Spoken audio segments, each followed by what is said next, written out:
There was a time before the Source Awards was actually on TV. I was filming Higher Learning.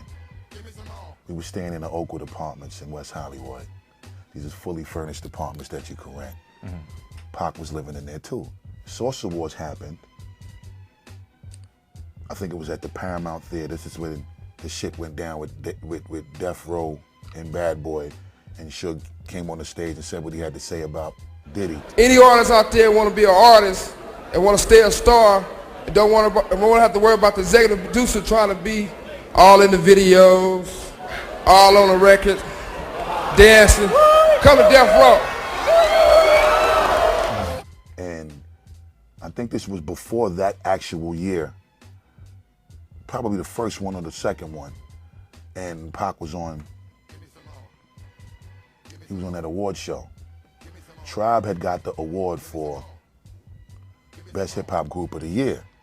I don't know if Pac's people at the time knew that Tribe was still getting their award and doing their acceptance speech, but he pressed play while they was doing their acceptance speech.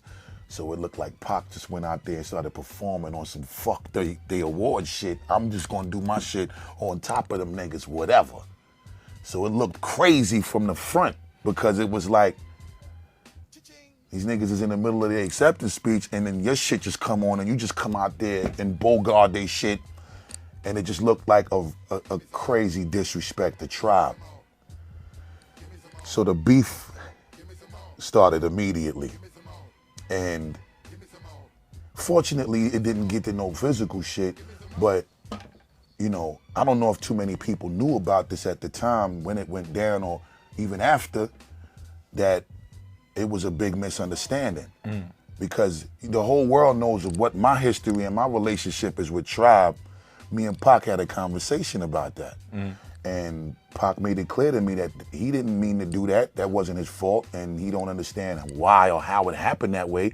But you know how it go. Your music start rolling, you going to do what you're supposed to do. And rightfully so, he is supposed to go out there if he hears shit and start rocking.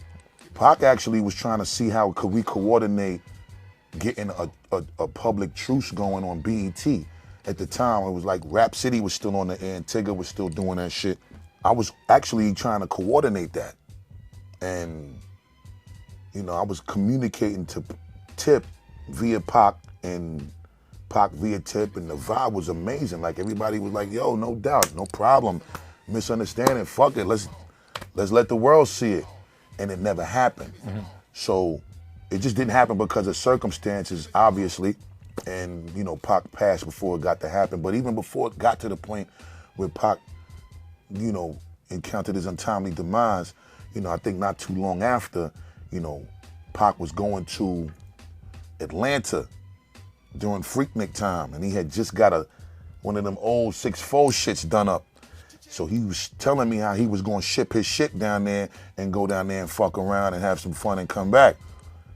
Pac comes back, to me finding out he popped the off-duty police officer. So I'm talking to him about this shit in his crib, in his apartment, and you know, that was just the type of dude Pac was.